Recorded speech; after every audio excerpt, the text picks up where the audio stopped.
પંચાયત સમાચાર 24 માં આપનું સ્વાગત છે। દાહોદમાં એલસીબીની મોટી કાર્યવાહી। સાગટાળામાં એમપીની કુતરિયા ગેંગના 2 આરોપીઓ ₹8.22 લાખના મુદ્દામાલ સાથે ઝડપાયા। દાહોદ લોકલ ક્રાઇમ બ્રાન્ચ દ્વારા આંતરરાજ્ય દારૂની હેરાફેરી કરતા સંગઠનો વિરુદ્ધ મોટી કાર્યવાહી હાથ ધરી અને સાગટાળા વિસ્તારમાંથી મધ્યપ્રદેશની કુખ્યાત કુતરિયા ગેંગનો પર્દાફાશ કરવામાં આવ્યો છે। પોલીસે સઘન પેટ્રોલિંગ અને બાતમીના આધારે દરોડા પાડી આ ગેંગના 2 સક્રિય આરોપીઓની ધરપકડ કરી છે અને લાખો રૂપિયાનો મુદ્દામાલ જપ્ત કરી મધ્યપ્રદેશથી ગુજરાતમાં ચાલતા ગેરકાયદેસર દારૂના નેટવર્કનો મોટો ફટકો પહોંચાડ્યો છે।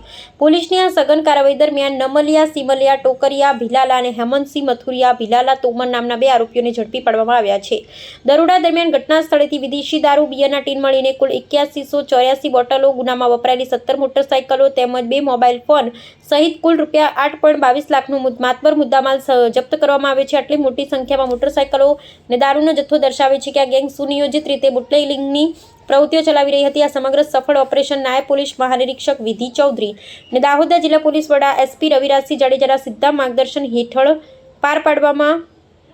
એલસીબીની ટીમ દ્વારા પાર પાડવામાં આવ્યું હતું। આરોપીઓની પ્રાથમિક પૂછપરછમાં મધ્યપ્રદેશથી દારૂ સપ્લાય કરનારા મુખ્ય સૂત્રધારો અને ગુજરાતમાં દારૂનો જથ્થો કોને પહોંચાડવાનો હતો તે અંગે તપાસ શરૂ કરવામાં આવી છે।